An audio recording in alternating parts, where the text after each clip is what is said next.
cover girl of Wear magazine for the summer, Miss Letabby Lexington. Wow. How are we doing? Good. You were telling me earlier that you were practicing for a show. What's going on for that? Villette Coquette, Right. and I started this group called House of Hush, and our goal was to make sort of like upscale Upskin? What does burlesque that mean? reviews, upskin and upscale burlesque reviews. That we run monthly out of Crash Hotel, and by we I mean Violette mostly took the charge on that one. But our goal was to also try to get more gigs around town, and we have this great gig over at the Shaw Conference Center on Friday with a live jazz band and a bunch of singers, including Amber, who's formerly or maybe still from King Mustafa, which is one of my very favorite bands. So I'm very excited for that gig. Sorry, I bring that up because when we were talking earlier, she's rehearsing for that super late at night last night, and then worked super early this morning. So go from selling, rehearsing shows to slinging donuts in the day. Is that all in the life of you? Yeah, I work at Donut Party. I also work at Children's Theater and Standardized Patient, where I'm a patient for med students and other random gigs. Oh goodness! So you just take what? How is it being a burlesque artist and finding jobs that will accommodate your crazy schedule of doing all sorts of things? Well, the nice thing is most of my jobs are more on the casual end, like with the Standardized Patient and with the kids theater. I get to pick and choose which weeks or which dates I do. Okay. I'm very lucky with my Joe job, which in artist, performer, theaterland is not your real job, but sort of a job you do that helps you pay the bills, if you will. So my Joe job, I'm very lucky, is at Donut Party, and Simon and Matthew have been really, really great at letting me come and go.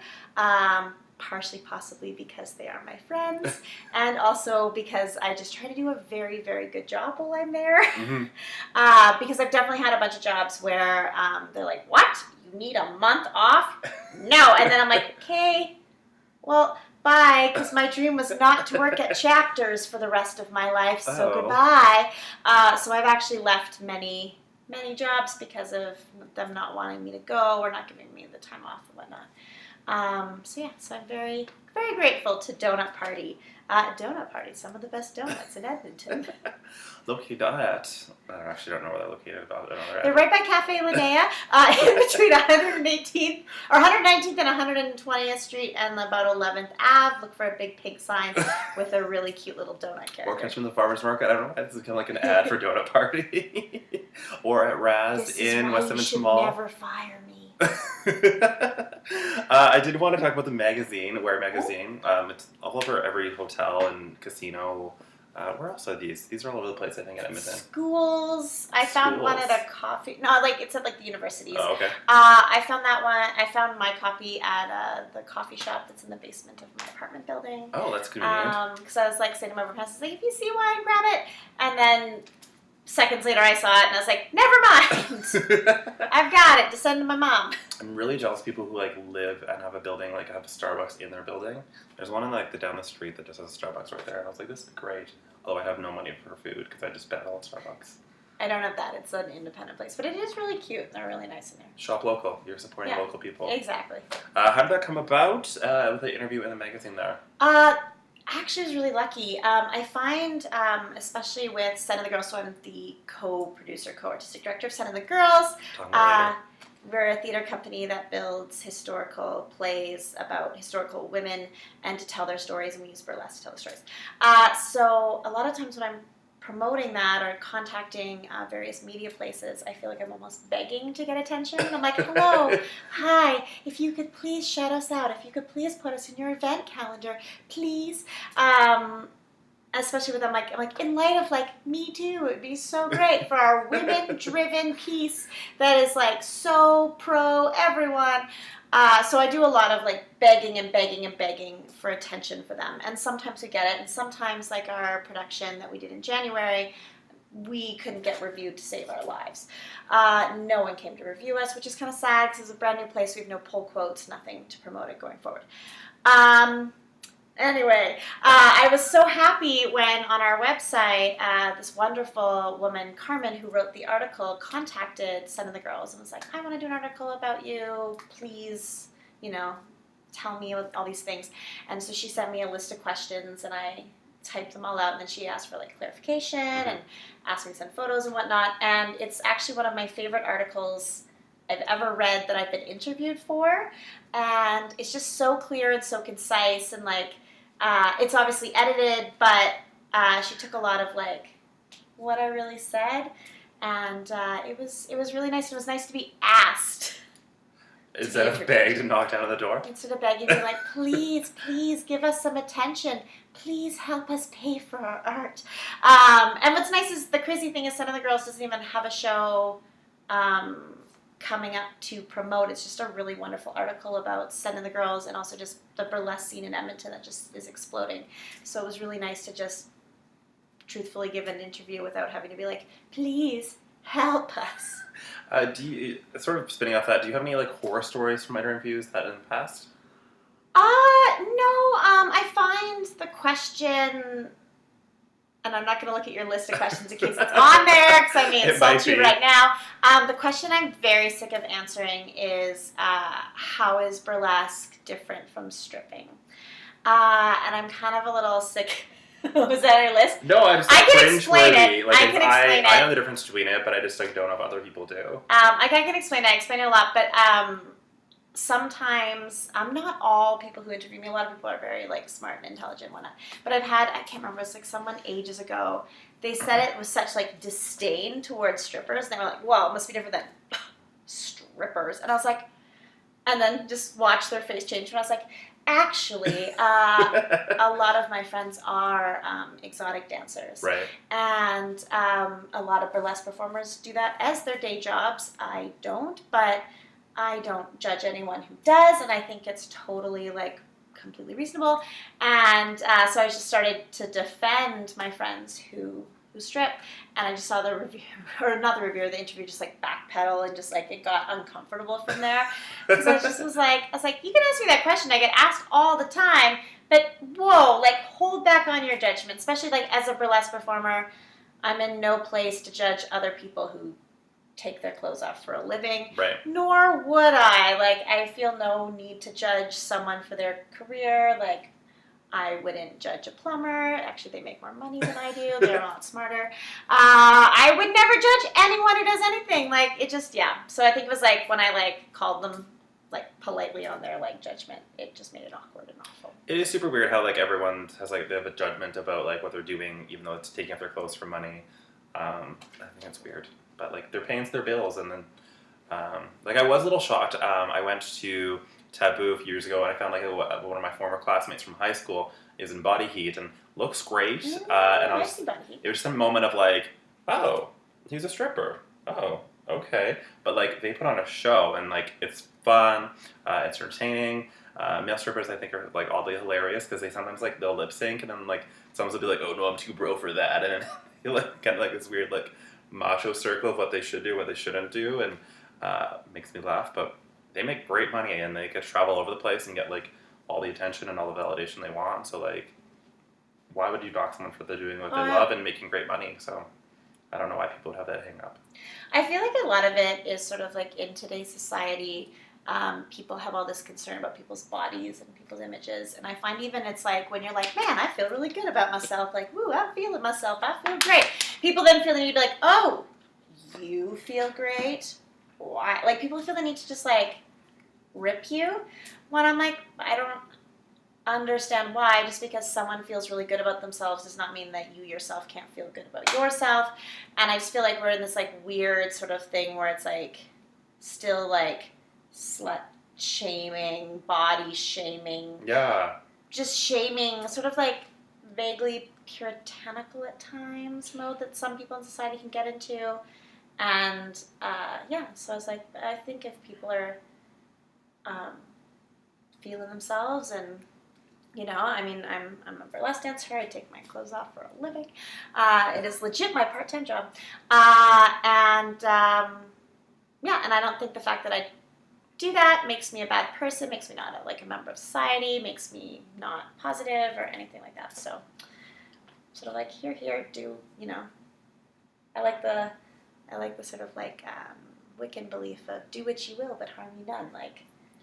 Yeah, which I think is interesting. Even the recent Amy Schumer movie, I Feel Pretty. I feel like people missed the point in that movie. The movie was all about body empowerment and loving yourself regardless of what you are, what you look like, and just being yourself. And all these reviewers roasted the movie just because they maybe dislike Amy Schumer as a person, and that's not what the movie was accomplishing at all. The movie I don't know, got me in the feels a little bit, and it was kind of just people are so much more beautiful when they're just authentically themselves, and when they're trying to be someone else. And it's weird because there's all these reviewers that were oh, it's not that good. I was did you actually even watch it, or did you even get anything from it? But anyways, that's another point, because I think people are all about shaming, and I feel insert Game of Thrones shame reference, which I don't even know because I don't watch that show, but... Oh, it's real good. You should watch it. I feel as a nerd person who was all about X-Men and stuff, I should be all about it, but I tried and my ADHD cannot handle it. Anyways, we are only on question 2, and we're super late right now, so... Moving on. Well, this might be someone's introduction to burlesque, but what was your introduction to burlesque? I reconnected with one of my friends from beginner ballet at Mary McPherson School of Dance when I was a child. And that is Raven Virginia, who is just phenomenal and amazing. We refound each other because one of her best friends was one of the people in my class and eventually became my roommate, so we sort of connected. And I knew she did burlesque, and so I was sort of interested in it, and I was doing a little bit of research, but nothing really not even into dipping my toe into it. And then there's this festival in Edmonton called Next Fest, which is really, really great. It's an emerging artist festival that happens every year. And they have these performance nightclubs that are just a mash of different things that happen, and there's different themes, and every year there's Smut Night. So I decide that I'm going to do this theatrical piece, not burlesque, but performance art, that I'd been planning on doing or had in my dream brain to do for years, that was inspired by Valeska Gert, who wrote this really great manifesto called I Am a Witch, in which she sort of describes her creation of erotic grotesques, where she would attract and repulse the audience at the same time in order to create this duality in the piece. It's a really great manifesto. And at the time that I read it, previous to moving to Alberta, I worked in Niagara Falls, and one of my guy friends said something really disparaging about, I think actually, about the women who worked at the strip clubs, and I got really offended. I was they're people. And they were no, they're not. They're sexual objects, and promptly stopped being friends with that person. Right. But I wanted to do a piece where I would be a sexual object, but still a person. So my very first Smut Night, 7 years ago, maybe 8, I decided to strip, not down to completely naked. I was too nervous for that, so I wore pasties and panties. It was my first time wearing pasties. I stripped while talking about my mom, my childhood, and myself as a person. Being ooh, and but being I broke my arm when I was 5. So did this whole piece in front of my boss at the time, actually, who was randomly there teaching blowjob lessons with large phallic fruits and vegetables in the little performance space right next to me at the artery, in the old artery space. Anyway, that night I met this woman, Ellen Chorley, and she was great piece. Have you ever thought about doing burlesque? And I was oh, I don't know. And I mentioned, I was oh, I'm friends with Raven. She's oh, I know her too.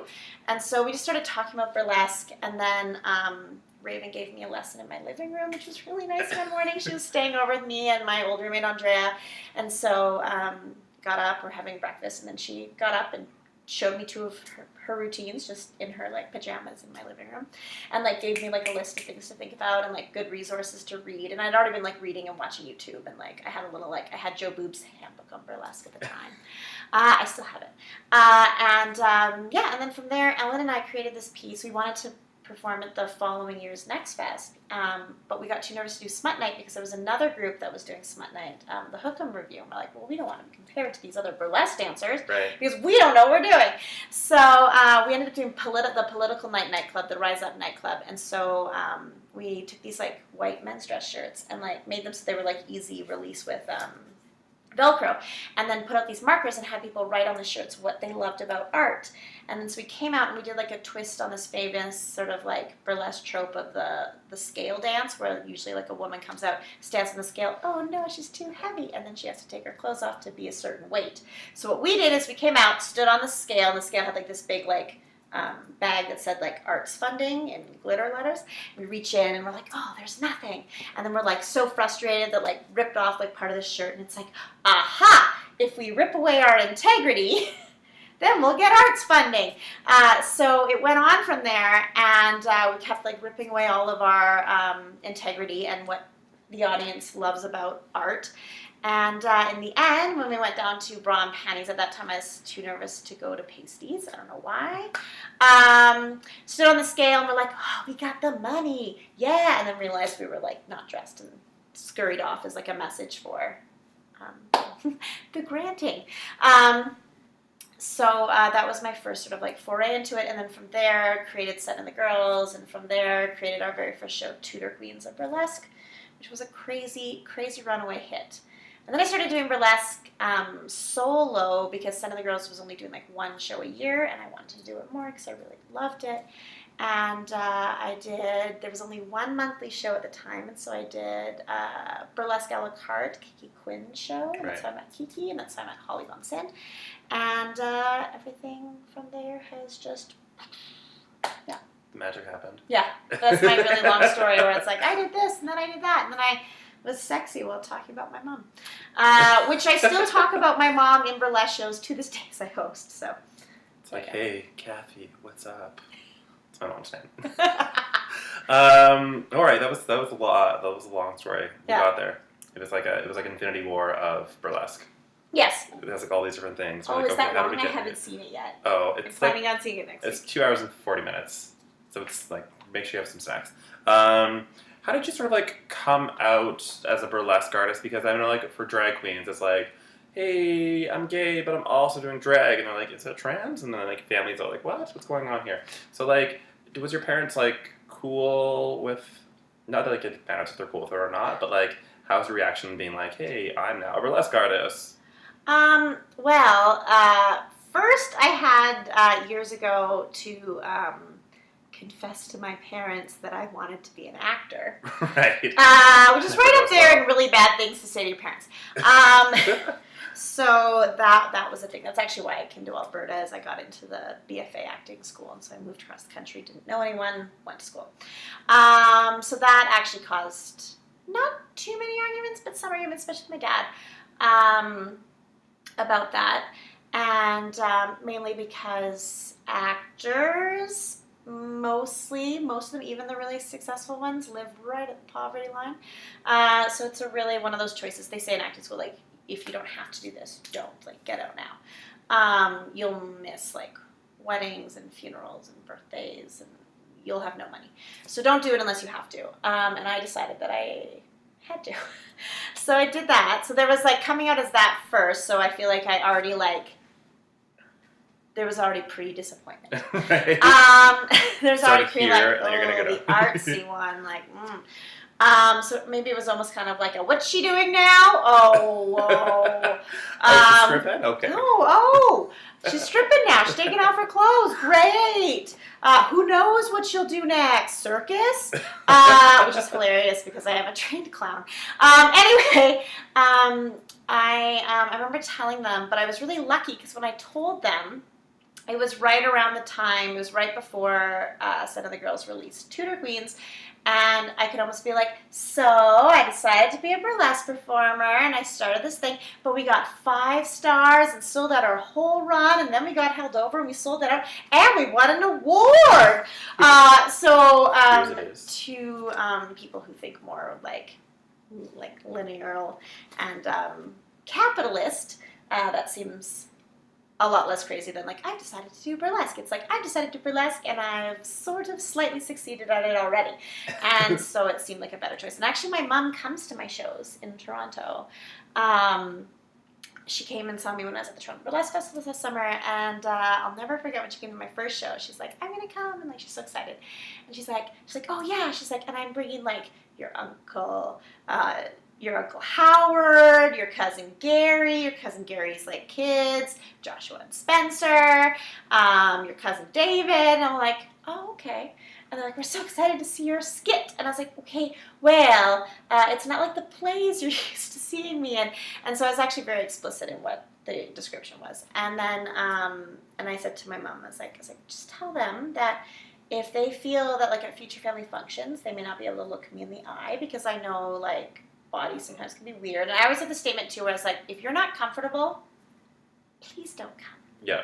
Please don't. Like, some of my friends are like, I just can't watch you do that. And I was like, okay, well, that's fine. I would rather that than you, like, come and support me and then cringe the whole time, like, can't look at me or look at me weird. None of those are things I'm interested in. So I said to my mom, I was like, Mom, if anyone's not going to look me in the eye, that's on them. Tell them to stay home. Like, thank you for the offer, but please.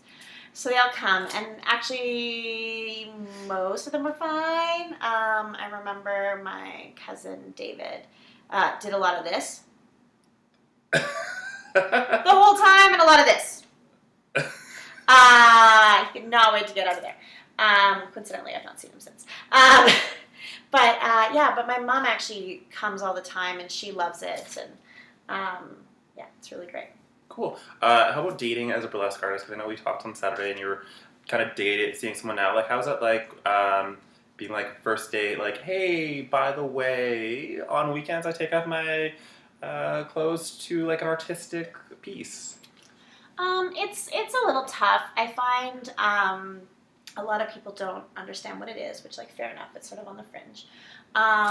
But it's tough for some people to wrap their head around that it's not like this like fun, sexy, intimate thing that I do. That a lot of people too would be like, oh, and so like when we get together and you stop doing it, and I'm like, but I don't actually do it.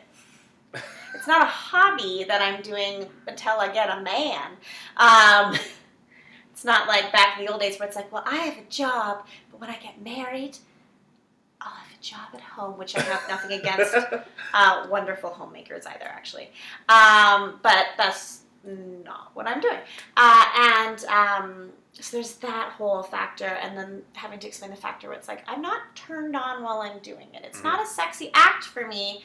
I'm not, it's not that for me. It's artistic expression, and it's like, it's fun, and it's my job.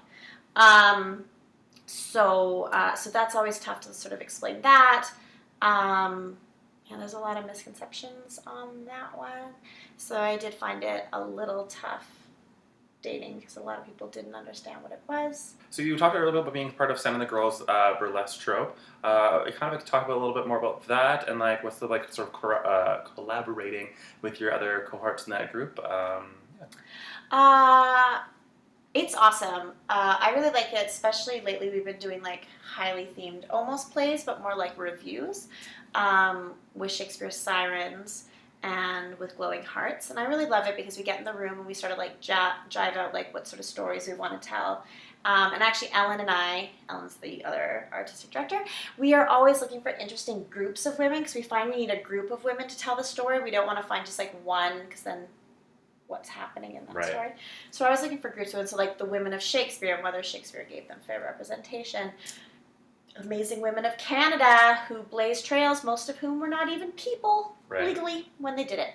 And a lot of women that people had no idea, like when I was like, oh yeah, the whole opening number is the Edmonton Grads. And I was like, what's the Edmonton Grads? And I was like, oh, they're the basketball team that represented Canada several times at the Olympics. They were undefeated. They have the best winning record in all of sports history. Across the board, across all genders, they got it. They were these amazing women. And most people don't know who they are. Or I did a number for Laura Secord, and most people were like, the chocolate lady? What are you going to do? Come out and eat a chocolate? And I was like, no, the war hero the war hero. And so a lot of people didn't know who she was. So it's like, I kind of like that factor.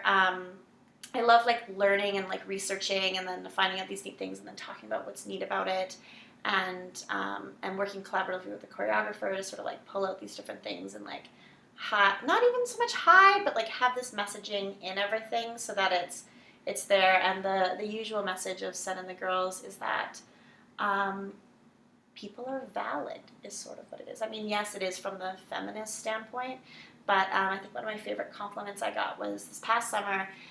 This one gal's boyfriend came with her to see With Glowing Hearts, and he was really worried that it would be like, yay, women, boo, men, right. Which is never my opinion. And he was like, he's like, I was really worried that it would be like man-hating. He's like, but it was yay, everyone. Like, he's like, it was pro everybody. He's like, I felt inspired. And he's like, and I'm a man. I was like, oh, yeah, thank you. That's the thing I really noticed, like in pro-women or pro, like with Black Panthers sort of thing, it was like pro-black people. And I think that people like who are like white cisgender men are very like, what about us? You don't take things from us. And it's like, no, we're not taking anything from you. We're just saying, yay, everybody else. And it's very like worrisome for them. And it's just like, no, like we're including everybody, not just those guys anymore. I just feel personally that like feminism isn't feminism unless it includes everybody, and it has to be intersectional. Intersectionality. It needs to be, because in order to raise other people up does not mean you're dragging anyone down. I feel like sometimes people think like there's just like there's like a little like bowl of rights, and if too many people get to stick their hand in the bowl of rights, there will be no more rights. But I feel like the more people that get to stick their hand in the bowl of rights, the better the rights become and the more rights there are. Yeah. So that's my sort of opinion on that. Yeah, and that's important as we're heading into Pride season as well. Mm-hmm. So how are you talking about like building a nightclub show versus building like a fringe or like big show like you have this coming Friday? Because I know you have seen you sort of at gigs at Fruit Loop or at Evo. Talk about sort of like building like if you're at like a Sunday Review or Fruit Loop show versus doing like a big show like your Friday. I don't want to repeat it myself twice there. It's even like when I do like solo acts. Like I have acts in my repertoire that are bar show acts. The costumes may or may not be as grand. And it might just not be as much spectacle. A lot of times, too, I find sometimes with bar shows, I need to dance and move around more. Right. Because, like, people are drinking, people are talking, there's a lot going on. Like, if you're doing it at Denizen, there's video games to play. Sometimes when you do it at a bar, like, the hockey game is on over here. And you're like, oh, hi, but it's like, hockey.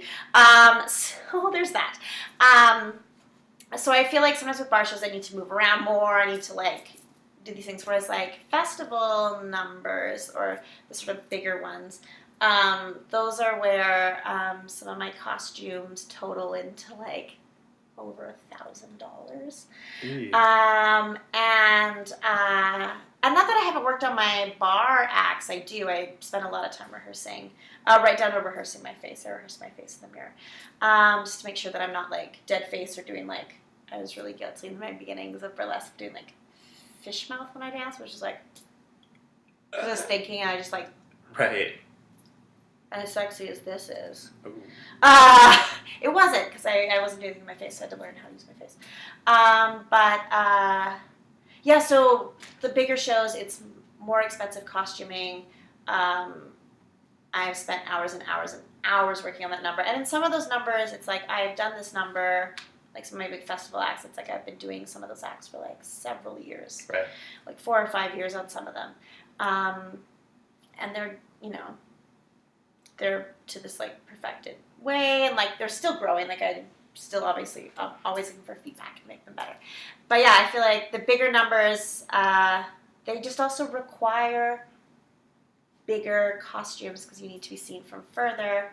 But then that being said, the funny thing in the Edmonton burlesque scene now is a lot of the shows are like Rovie shows, so you don't even really have a stage and then an audience. It's very rare that I perform that way at all anymore because House of Hush is completely Rovie through Crash Hotel. Right. And Burlesque Brunch is completely Rovie through right now have Mercy.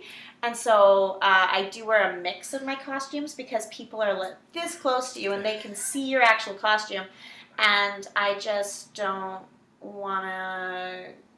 I don't like going on stage, aka on the bar floor, Rovi floor, in something that it looks like people could just buy at a store.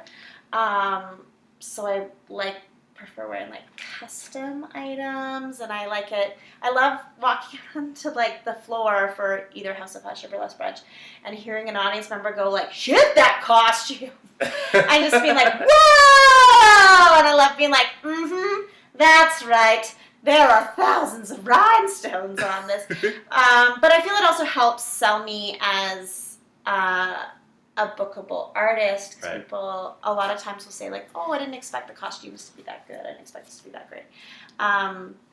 So I don't know. It's for me like the line between bar show and festival sort of blurs a little. Right. Well, I think it's just like the little reputation of being someone who's gonna bring you the goods, and so you rather have that than be underwhelming, I guess. Well, especially since I'm on such a like crusade to be paid fairly. Right. There's sometimes a thing, especially with burlesque, and people be like, "Well, you do it like for fun. So, do you want to perform at my birthday party for free?" And I'm like, "No, I don't. Not that I don't do free gigs for charity. Right. I do, absolutely, when I believe in the charity and it's an actual charity. Right. But yeah, no, it drives me nuts. Fee. Well, yes, and it drives me nuts. And people are like, "Do you want to perform? I'll pay you $20." I was like, "That's not even going to cover my Uber. No thanks. But thank you for thinking of me. I can name you some." Like, I was like, I'm at a point where I'm like, I just don't. Here's some up and coming people who will do it for free.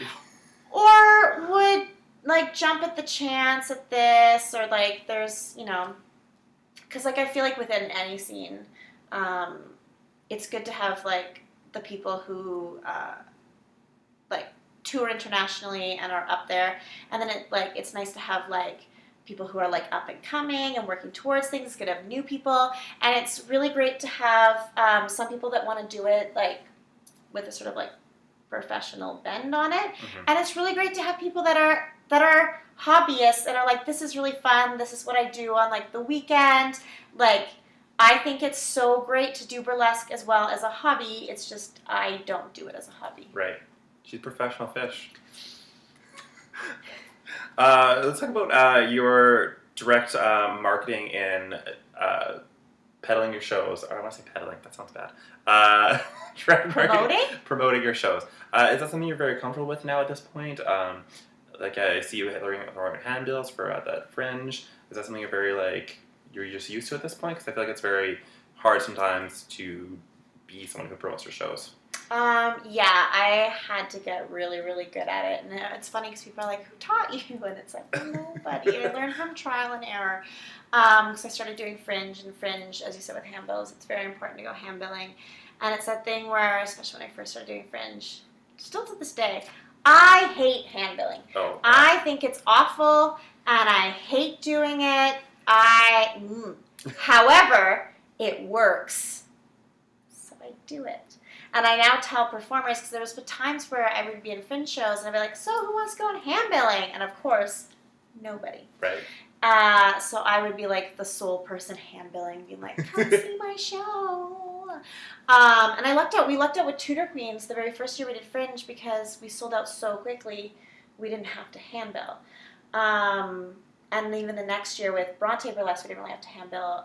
So I was sort of spoiled in that regard. But since then, I've been in shows and I've definitely handbilled.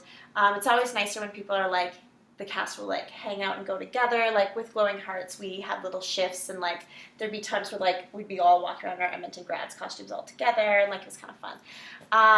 But then promoting, like I learned how to write press releases.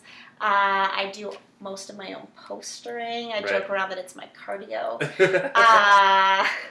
I do that a lot. Poster.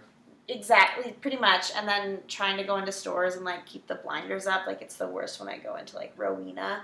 I usually buy something in Rowena when I go put up a poster because they're really good at putting up local burlesque posters. Like Rowena, Right. shameless plug. Rowena is awesome. So is Nightshade Corsets. They're both really good at putting up posters, and they're really, really awesome. But so dangerous for me. So I've gotten For really your good about wallet. doing that. Yes, for my wallet. And then, but it is funny. It's funny as a producer because when you have the event, you can see who RSVPs. And there's definitely times where I've had to say to people who are in my shows that it's like, oh, hey, can you click attending on the event Oh, it's the worst. and share it? Yeah. Sometimes I have to ask people to do it, which is like, especially when it's like profit sharing. Yeah. I was like, it's in your best interest. Same as like handling for Fringe. It's like, it's in your best interest to spend an hour talking to people. And sure, some of them will laugh in your face. Some of them will be like, no, leave me alone. And like, some of them will do it. It's hot and it's annoying. But you can get some more money. Like, I feel like they warned us in theater school that a lot of, like, a good portion of the job is promoting, like, yourself or promoting your projects or promoting all these things. So be prepared to do it. Yeah. So I've gotten very used to it and, like, been relatively successful so far. Oh, for 100%. Like, there's been times where I've been in drag shows where people don't, like, even the queens in the show don't really click attend, and then they don't invite their friends. And it's like, well, if you're going to make more money off of it, why aren't you not sharing it? Why are you not, like, saying that you're going? Because then your friends will say want to go if you say you're going. Also, sometimes even with this thing, sometimes people don't share it when they're on it. And I'm like, what was the point of you coming on this? For me to share it? For you to not to share it yourself? I don't get it. Well, I made, like, a whole, like, when I was in, the first day I saw the Wear magazine, I made a little, like, video of me, like, being like, look, woo, and put it up online. So I was like, this is awesome, check it out. And also to be like, thank you, Wear Edmonton, you did not have to put me on the cover. There's something I'm proud of. Like, please share with my friends. If you like care about me, please care about my art as well. Yeah, and actually it's a pretty sweet magazine that tells you a lot of really cool things that happen in Edmonton. Yeah, like, this is more actually, there's more in this than I thought there was going to be regarding, like, festivals, tips. What am I selling this? Okay, yeah. Buy Wear Edmonton. Wear magazine anywhere you can find it. What's the strangest person interaction you've had with a guest or like a patron at one of your shows? Or attendee? Audience or I guess patrons. Because I feel like so many people, when people go to burlesque, especially at like a Fringe festival, you're like, oh, like when I'm at the Fringe grounds, I'm like, I'm not sure what this is, but I'm buying a ticket because I love theater. But I feel like sometimes I've had weird reactions to shows and been like, oh, what's this? So yeah, talk about your weird reactions that you've had from guests. Some of my favorite ones that have like made me smile or laugh is when before Tudor Queens premiered at Fringe, we did like a fundraiser where we did a reading, like a stage reading of the play script, and we had like people could like write us like comments and whatnot. And one of the comments read, now I don't normally like plays. So I was already like, ooh, okay, here we go. And they were like, and they said, and I don't like the Fringe Festival. And I was like, okay. They're like, but I'm very excited to see your show. And I was like, okay, yay. So I was like, where is this going? Sash, why did you come? So that was like a really nice one.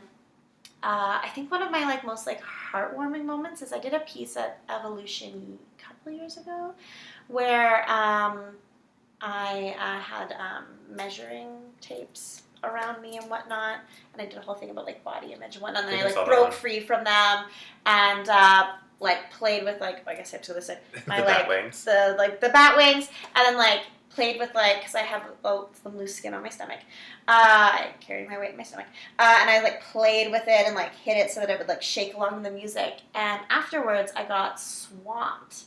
And I had audience members just being like, look, I have this scar, and like wanting to tell me these like really like stories where they're like, hey, like I feel really bad about myself, but seeing you like hit your fat to the music made me feel like maybe this could be okay. Right. And not like maybe this could be okay and I'll do burlesque, but like maybe just like I can feel okay in my skin. So like that, and so I spent a lot of time Evolution afterwards just being like, thank you, and just like ugly crying about it.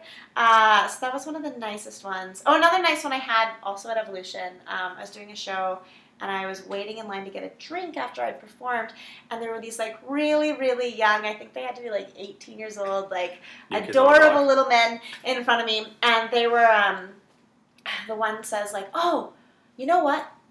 I really, really want to be like the blonde one, the Letabby one.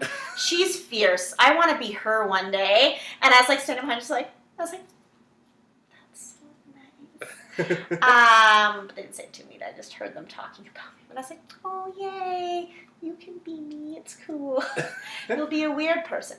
So those are like the positive ones. I'm trying to think. Tudor Queens. I think I talked about it in Wear Magazine. At least I did in the interview. I don't know if I made it in there. There was an audience member who sat in the front with her boyfriend. She was clearly like uncomfortable to be there. And she let us know that she was uncomfortable to be there because she talked through the entire first bit of the show, including when the first performer went to do their solo, and she's going like, do you think she's sexy? I don't think she's sexy. How can anyone find this attractive? Why are people wooing for her? And like she just chirped for so long, and I'm watching my friend who's doing the number just like get through it because she's a professional, but just like breaking. And I had a character that somewhat talked to the audience, and I was very close to being like, listen, there's the door, go. No one is making you stay. You can leave. Like you cannot like degrade human beings. Like we can hear you. We're not a movie. Right. Heads up. I think she finally quieted down, but then as soon as we got off stage, my friend who this happened to just started crying instantly. And it was awful. So that was one of the worst experiences of audiences. Usually they're pretty positive and really sweet and like want to tell me stories or just want to like tell me how good things were and or tell me parts of like things that they liked or things that they identified with me about. Usually it's pretty positive. Occasionally it can be weird. Sometimes there has been people that have made me feel uncomfortable because they need to talk about my body in like a gross way to me. Or compare it to the other dancers on stage. And I don't like it. It's fine. Let's move on. Yeah. Let's talk about, oh my goodness, so many things still. I have so many questions. So many questions. I'm really chatty. Yeah, she real chatty. Like what you judging Alberta's Next Drag Superstar. It's something that's just the contest has just ended. You've judged a few different times now. What's it like being an artist and like judging other artists? It's cool. It's this is my third year doing it. I really, really like it. It's really, really neat. I've long been very like a fan of drag and have vaguely dabbled. But mostly just appreciate. So it's interesting judging it because I wouldn't say I've like really like full hog done drag. I've done little bits of it and I've appeared in drag shows before. But so it's weird judging an art style that I wouldn't say I'm a complete expert in. Right. So I come at it from like a theater and a burlesque and a clown thing. So it's neat because it's like some things I'm like, oh, you know, and like we got to write like comments this year, which was fun. I don't know if they actually got them, but like I had little helpful things where it's like, oh, like do this or explode at the end. Your choreography is so good, but just like let it rip. It just stayed one level, or like you're a fucking star. Keep going. Or look at the audience while you're on stage. Like so, the things like that. I got told by the bar after the first year I judged that I was too nice and that I had to be meaner. So I had to learn how to not just give people really good marks because I want everyone to do well. Right. So I'm more disconcerting now as a judge. I'm more like, More Randy Jackson than Paula Abdul. Ish, yeah. Like I'm not Simon. No, you're not. I'm not Simon. full on Simon. Like I think I'm still like pretty nice. Yeah, no, it's. I find it I still find it hard, like, cause I just want everyone to do well. But that's not how competitions work. Like that girl from Mean Girls. I just want to be happy and express our feelings. Did she even go here? Did she even go here? All right. Do you ever see burlesque going mainstream? We've seen drag go mainstream recently, with it being on Netflix and like by like little cousin wrote a paper in her like 5th grade class about RuPaul. Did you ever see this happening for burlesque? Burlesque? Burlesque? I don't think so. Right. I think because of the sexual nature and our fear of children learning about sex, even though I have, like, people have tried to bring their children to Sun and the Girls show several times. And trust me, looking out of the audience and seeing a 7-year-old is never appreciated. That happened, like, that was the worst. It happened this one time. We had to tell the venue, we're like, never! Again, now you have to ID. But yeah, people have tried to bring their kids before and have argued that they're like, well, they would get a lot out of it and blah, blah, blah. Which they would. Like, if kids have the ability to actually, like, have a conversation about what they have. And by kids, I mean teenagers. Right. We'll probably get a lot of it because it's very body positive. It's very human positive. Like, with burlesque, what I love about burlesque is it doesn't really matter what you look like or who you are as long as you go out there with confidence. It's awesome. Yeah. And as long as you just go out there, it's awesome. So I think it actually would be a really good message for teens. But I feel like because of the sexual connotation of burlesque that it will never go as mainstream because there would be more need to censor it. And although, like, Dita Von Teese is, like, such a big deal and so well known, and there was that movie Burlesque, burlesque in it that was made. So there's like elements to make it mainstream-ish, but I don't think it'll ever go RuPaul mainstream. Right. I don't think so because it, like, you wouldn't be able to air full-blown numbers on television. Right. Because heaven forbid someone sees a pasty on a nipple. Boobs are the devil. What has burlesque taught you? I used to be very quiet and shy, and I didn't talk a lot. When? This is almost 45 minutes? Okay, cool. I was very quiet and shy. I had trouble looking people in the eye. Right. I had low self-esteem. I had a lot of things going on. And burlesque, it just makes you so comfortable in your body because people's big fear in life is that, like, oh, I woke up and I was naked in front of a room of people. And, like, people's number one human fear is public speaking. And I now host burlesque, so I do a ton of public speaking. And You're naked in front of people. And I get naked in front of people. Well, practically naked. Like, I mean, I have the pasties and the panties on. You don't see anything.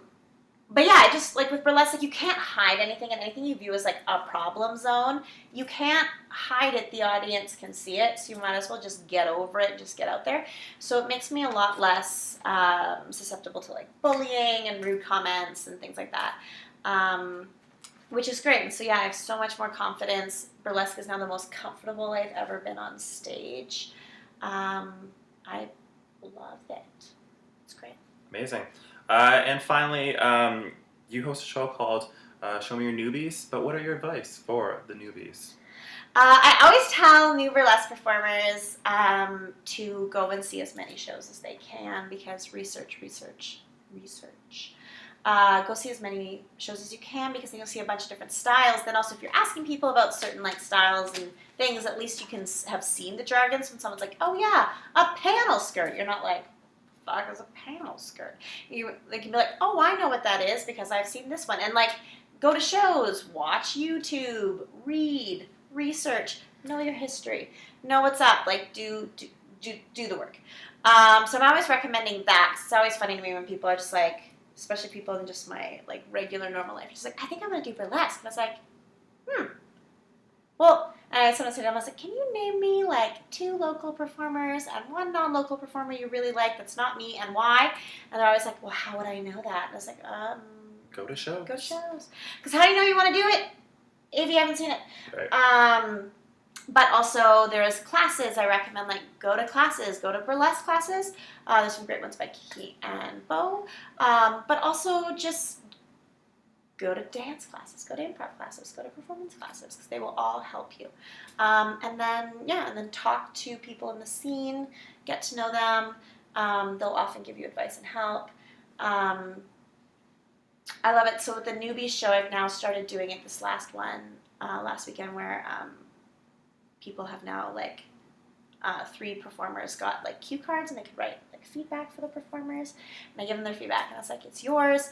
Take it, destroy it, read it, hang on to it until you feel you're ready to read it. The feedback is yours. Do with it what you will. But I always recommend that feedback is the best. I competed in a new burlesque performer competition when I was new. Right. And the best gift I got from it was not winning, because I did not win. I lost to Bo Creep. But was the feedback on my sheets was the best, because it helped me grow so much. And then I had the great experience where Tigger, who's the first king of burlesque ever in Burlesque Land, he was the judge of me that first time. And then when I was performing at the New York Burlesque Festival this last September, he was there in the audience. And I got the chance to stop, and he's like, I remember you. And so we had this whole big conversation about how I've grown and different changes. And then he gave me more new notes, and it was really great. So, like, it's something where it's like, go out and be a part of the community. It's a community. There's people that will help lift you up. There's people that will do things for you. There's people that will give you advice. There's people that will lend you things. There's people that will tell you where to get things made or how you do things. Just go out and put in the work. Cool. We've talked forever. Let's talk about some of your shows. People can see you in the next little bit before we send you away. Okay. So this... not this Sunday, but yes, this Sunday. Mother's Day, I'm at Burlesque Brunch at Have Mercy, which is a show that I run. I'm hosting it as a little man. I have a cute clip-on mustache for it and a 1950s tux. And then I am doing, I think I'm doing House of Hush in June at Crash Hotel. It's almost sold out. As well as I'm doing another Burlesque Brunch on Father's Day, which is the 1-year anniversary of doing brunch at Have Mercy. However, I've been running Burlesque Brunch for 3 years now. So there's that. I'm doing, I get to perform at the Stampede. I've never been stampeding, and I get to perform at the Stampede in the live dueling pianos burlesque show, Burlesque Dueling Divas, that I do with the Grayling sisters. And I get to open for Ben de la Creme at Evolution on June 16th. Yeah, that's a nice snapshot. For more information about burlesque shows in Edmonton, go to the YAG Burlesque calendar. It lists them all because there's so many great troupes, so many great performers. Check them out. You don't have to see me. I don't care. Go see other people. It'll be great. I think that's about everything that I have. Thank you, Letabby Lexington, for joining me, and have a good day.